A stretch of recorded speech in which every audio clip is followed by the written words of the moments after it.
வணக்கம். ஜவைஜட் from ஜவாத்பட்டி Pudur. Power writer அப்படிங்கிற YouTube channel மூலமாக உங்களை மீண்டும் சந்திப்பு ரொம்ப மற்ற மகிழ்ச்சி. அத்தோட எங்கள் சேனலை சப்ஸ்கிரைப் பண்ணுங்கள், பெல் பட்டன் அழுத்த மறந்துடாதீங்க. அத்தோட எல்லாத்துக்கும் ஷேர் பண்ணுங்கள். அதாவது கிராமத்தில் ஒரு பழமொழி சொல்லுவாங்க, தலையில் துண்டை போட்டு போனோம் அப்படின்னம்னா, இல்லை முகத்தை மூடிட்டு போனோம் அப்படின்னா, என்னப்பா எனக்கு குடிமொழிக்கு போச்சா அப்படின்னு கேட்பாங்க. கட்டாயமா கிராமத்தில் படிச்சுன்னு கேட்பான் நம்ம ஆள். அது மாதிரி எடப்பாடி டெல்லிக்கு போனார், வெளியே வர்ற சமயம் எதற்காக முகத்தை மூடி வந்தார் அப்படிங்கிறது இன்னைக்கு மிகப்பெரிய ஒரு கேள்விக்குறியா போயிட்டு இருக்கு. முன்னாள் முதலமைச்சருங்க, இந்நாள் எதிர்கட்சி தலைவர் எதற்காக பாஜகவை பார்த்து முகத்தை மூட வேண்டும்? இல்லை அப்படி என்ன ஒரு பிரச்சனை? ஒருவேளை அதிமுக அடமானம் வைத்து விட்டாரா? அமித்ஷாவோட அடமானம் வைத்து விட்டு வெளியே வந்தாரா? இல்லை அமித்ஷாவுக்கு எடப்பாடிக்கு மிகப்பெரிய ஒரு வாக்குவாதம் ஏற்பட்டு அதன் அடிப்படையில் என்ன நடந்தது? மிகப்பெரிய ஒரு கபலீகரமாகிவிட்டது அதிமுக. இல்லை அமித்ஷா எடப்பாடியை நேரடியாக மிரட்டினாரா? இந்த மாதிரி பலவிதமான ஒரு கேள்விகள் இருந்தாலுமே, தேர்தல் அப்படிங்கிற கான்செப்ட்ல, கூட்டணிங்கிற கான்செப்ட்ல பலவிதமான கருத்து வேறுபாடுகள் வரத்தான் செய்யும். அது எல்லா கட்சியிலுமே உண்டு. எப்படிப்பட்ட விஷயமாக இருந்தாலுமே சரி, அதில் பேசிட்டு மாதிரி அதன் அடிப்படையில் இப்படி இப்படி பண்ணிக்கிங்க அப்படின்னு சொல்லிட்டு வர வேண்டியதான். அதன் அடிப்படையில் சொல்லிட்டு வந்திருக்கிறாரு. வந்த வகையில் முகத்தை மூடி வரக்கூடிய அளவுக்கு என்ன இருக்கு? போனது இன்னோவா, வந்தது பென்ஸு. போகும்போது முகத்தை மூடவில்லை, வரும்போது முகத்தை மூடி விட்டார். அது ஒரு அரை மணி நேரம் 3/4 மணி நேரத்தில் அதிமுகவை அமித்ஷாவிட அடமானம் வைத்து விட்டாரா அப்படிங்கிற கேள்வி இன்னைக்கு போயிட்டு. ரைட், ஓகே, வந்தாச்சு, அடமானம் வச்சாச்சு, வந்தாச்சு. ஆமாம், டில்லிக்கு போனது காலையில் போய் மற்ற ஷோன்ஸ் எல்லாம் பார்த்துட்டு வரக்கூடிய சமயத்தில், இரவு தங்கி வரக்கூடிய சமயத்தில் காலையில் அங்கே ஃப்ளைட்டு ஏறி இங்கே 12 சின்னைக்கு 12:05க்கு வரணும். அந்த ஒரு கான்செப்ட் அது மாற்றப்பட்டு மற்றபடி அதற்கு பின்னால் இருக்கக்கூடிய 2:50க்கு இங்கே வரக்கூடிய ஒரு ஃப்ளைட்டு, அதே ஃப்ளைட்லேயே வந்தாங்க. 3 மணிக்கு வரக்கூடிய சமயத்தை 3:10க்கு வரக்கூடிய ஃப்ளைட்டு, அது 20 நிமிஷம் முன்னாடியே வந்துருச்சு. 2:50க்குலாம் வந்துருச்சு. ஒரு தலைவர் வந்தார் அப்படின்னா அப்புறம் ஒரு வரவேற்பெல்லாம் இருக்கு இல்லையா? அந்த வரவேற்பு சென்னையில் ஆல்ரெடி இருந்தது. அதை அமித்ஷா ஏற்றுக்கொள்ளவில்லை அப்படிங்கிற இன்னைக்கு மிகப்பெரிய ஒரு கேள்விக்குறியா போயிட்டு. ஏன் அப்படிங்கிற கேள்வி இன்னைக்கு வந்தாச்சு. அதாவது புறப்படுறாரு, டெல்லியிலேருந்து புறப்படுறாரு. இங்கே 3:05க்கு ஃப்ளைட்டு, 2:50 வந்துடுறாங்க. 20 நிமிஷம் முன்னாலே ஏரோட்ராம்லேயே தங்கிடுறாரு. சென்னை மீனம்பாக்கத்திலே தங்கிடுறாரு. இங்கே வெளியே அதிமுக தொண்டர்கள் பயங்கரமான எடப்பாடி வாழ்க, அதிமுக வாழ்க கத்திட்டு இருக்கிறாங்க. முக்கிய நிர்வாகி இருக்கிறாங்க. ஆனால் எடப்பாடி வெளியே சந்திச்சு போயிடலாம். ஏன்னா 20 நிமிஷம் முன்னாடியே வந்துருச்சுல ஃப்ளைட்டு அப்படிங்கிறத அது சந்திச்சுட்டு போயிடலாம். ஆனால் சந்திக்காமல் அவர் என்ன பண்ணிட்டாரு, ஒரு 3 பேரை கூப்பிடுறாரு. 3 முக்கிய நிர்வாகிகளை கூப்பிட்டு பேசுறாரு.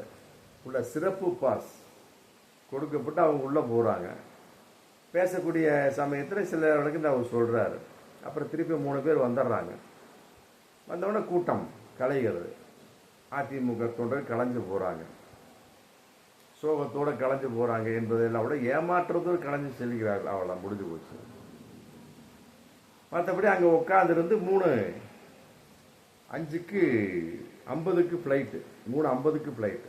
ஏகதேசம் ஒரு 1 ஹவர் பக்கம் இருக்கு. 1 ஹவரில் ஏகப்பட்ட பேட்டி கொடுக்கலாம். மற்றபடி இது தொண்டர்களை சந்திக்கலாம், என்ன வேணாலும் பண்ணலாம். ஒன்றுமே செய்யலை. 3:50 வரைக்கும் உட்காந்துருந்தாரு. உட்காந்துட்டு 3:50 ஃப்ளைட்டு வந்தோன்னே ஏறி போயிட்டாரு. சேலத்துக்கு போய் இறங்கிட்டாரு. இங்கே மிகப்பெரிய ஒரு ஏமாற்றம். வெளியே வரும்போது தம்பி தூரம் வர்றாரு, பேட்டி கேட்குறாரு. அவரும் பேட்டி கொடுக்கல. அவரும் படபடம் நின்று பேட்டியில் போட்டு காரில் ஏறி படப்பட்டு போயிடுறாரு. இப்படி ஒரு சூழலில் இன்னைக்கு டெல்லியிலிருந்து வந்த எடப்பாடியினுடைய நிலைமை. சரி, கூட தம்பி தூரம் தான் பேட்டி கொடுக்கலாம் அப்படின்னா அதுவும் இல்லை. தொண்டர்களும் ஏமாற்றம். அதிமுகவினுடைய நிலைமை ஏன் டெல்லிக்கு போன பின்னால் இவ்வாறு மாறிவிட்டது அப்படிங்கிறது இன்னைக்கு மிகப்பெரிய ஒரு கேள்விக்குறியா போச்சு. எடப்பாடியோட நிலைமை என்ன? வந்தவர் டெல்லியிலேருந்து வந்தாரு, சென்னையில் வந்தாரு, சரி தொண்டர்களை தான் சந்திக்க அதை விட்டுருப்பார். சென்னைக்குள்ள போய் முக்கியமான வேலைகளாக முடிச்சு திரும்பி வரலாம் இல்லையா? அதுவும் கிடையாது. அதுக்கு தான் ரொம்ப லாங்காக போகும். தொண்டர்களையாவது சந்திக்கலாம், அதுவும் கிடையாது. 1 மணி நேரம் உள்ளே உட்கார்ந்து விட்டு திரும்பி சென்றார். 3:50க்கு சேலத்துக்கு புறப்பட்டார். அப்படின்னா என்ன காரணம்? அதே எடுத்து அங்கு முகத்தை மூடி வந்தவர் இங்கு முகத்தை திறந்து சென்னைக்குள் வந்தார். அது ஒரு காரணம். என்ன காரணம்? இதெல்லாம் பலவிதமான ஒரு மிக குழப்பமான ஒரு சூழல், ரொம்ப சோகமான ஒரு சூழல். அதிமுக நிலைமை, குறிப்பாக எடப்பாடியுடைய நிலைமை.